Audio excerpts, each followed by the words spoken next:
नांदेड जिल्ह्यात गेल्या 2 ते 3 दिवसापासून जोरदार पावसाने हजेरी लावली। अनेक गावांना वेढा पडला आहे आणि जेथे देगलूर मतदारसंघाचे आमदार जिथे शांतापूरकर यांनी नागरिकांच्या गाठीभेटी घेतल्या, त्यांना दिलासा देण्याचा प्रयत्न केला। काय परिस्थिती आहे साहेब आता मतदारसंघात? माझ्या मतदारसंघातील देगलूर आणि बिलोली या दोन्ही तालुक्यांमध्ये अतिशय वाईट परिस्थिती आहे। शेतीचं तर 100% नुकसान झाले, जनजीवन विस्कळीत झाले, रस्ते पूर्णपणे ब्लॉक आहेत, अनेक लोक अडकलेले आहेत, गावांचा संपर्क तुटलेला आहे आणि अशा परिस्थितीत लोकांना पेशंटला अक्षरशः गावाच्या बाहेर येणं मुश्किल झालेलं आहे। अनेक रस्ते हे वाहून गेलेले आहेत, त्यामुळे 100% सर्व बाजूंनी चौकडून नुकसान झालं आहे हे दिसत आहे। आज सन्माननीय पालकमंत्री अतुलजी सावे साहेब यांचा दौरा या मतदारसंघात झाला। काल मी स्वतः देगलूरमधील अनेक गावात फिरलो, कर्नाटक बाउंड्रीपर्यंत मानूरपर्यंत गेलो। आता मी तेलंगणाची जी बाउंड्री आहे माचनूर वगैरे ह्या साईडला, नागणी ह्या साईडला मी चाललो आहे। म्हणजे कंटिन्यू म्हणजे पावसात देखील दौरे झालेत आणि आता देखील मी ह्या दौऱ्यामध्ये मी कंटिन्यू फिरत आहे।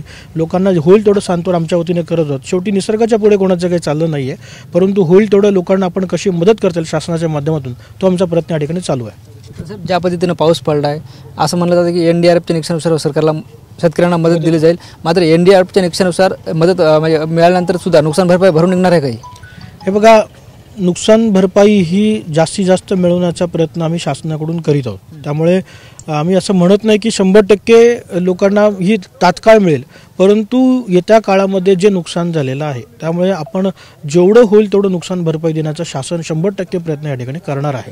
त्यामुळे तात्काळ जेवढं होईल तेवढं आम्ही लोकांना इथे रिलीफ करत आहोत की त्यांना आता तात्काळ काही व्यवस्था, अन्नधान्यांची व्यवस्था असेल किंवा वाहतुकीसाठी असेल किंवा आरोग्यासाठी असेल, ही आम्ही आता त्यांना मिळवून देत आहोत। पण जे नुकसान आहे, जे शेतीचं झालेलं आहे, ते शासन त्यांच्या वतीनं हे लवकरच जाहीर करून त्यांना मिळवून देणार आहे, जे मोठ्या प्रमाणात असेल, जे शेतकऱ्यांना समाधानकारक करणारं असेल। यापूर्वी आपण मुख्यमंत्री देवेंद्र फडणवीस यांची भेट घेतली होती, तेव्हा काय चर्चा झाली होती आणि परत कधी भेट घेणार आहे त्याविषयी? मी मागच्या 8 दिवसाखाली जेव्हा पाऊस आला होता सोमवारी, त्या वेळेससुद्धा मी या भागात दौरा केला आणि सन्माननीय मुख्यमंत्री देवेंद्रजी फडणवीस साहेब यांची मी तात्काळ जाऊन मुंबई या ठिकाणी प्रथम मुळी जाऊन भेट घेतली आणि त्या ठिकाणी त्यांना मी या मतदारसंघाचं गाऱ्हाणं सांगितलं की इथे फार मोठ्या प्रमाणात पाऊस झाला, भरपूर नुकसान झालं, इथं तात्काळ मदत देणं हे आवश्यक आहे आणि त्यांनी त्यावर सकारात्मक प्रतिसाद दिला। ते लवकरच म्हणाले की मदत जाहीर करू आणि परत हा 8 दिवसांनी पाऊस झाला, त्यामुळे आता ह्या नुकसानाला बघण्यासारखंच नाही आहे। त्यामुळे निश्चितपणे सरकार याची दखल ऑलरेडी घेतलेली आहे। काल फडणवीस साहेबांनी ट्विट देखील केलेलं आणि आपल्या भागाचा उल्लेख केला, दोन्ही तालुक्यांचा उल्लेख केलेला आहे, देगलूर आणि बिलोलीचा। त्यामुळे येत्या काळात ह्या भागाला जास्तीत जास्त मदत मिळेल अशी मला 100% अपेक्षा आहे।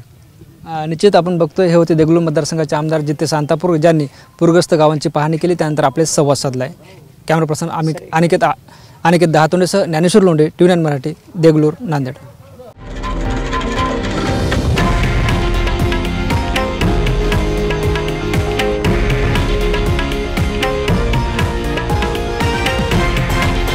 हे आहे देशातील नंबर 1 न्यूज नेटवर्क आणि आपण पाहत आहात TV9 मराठी, एकमेव।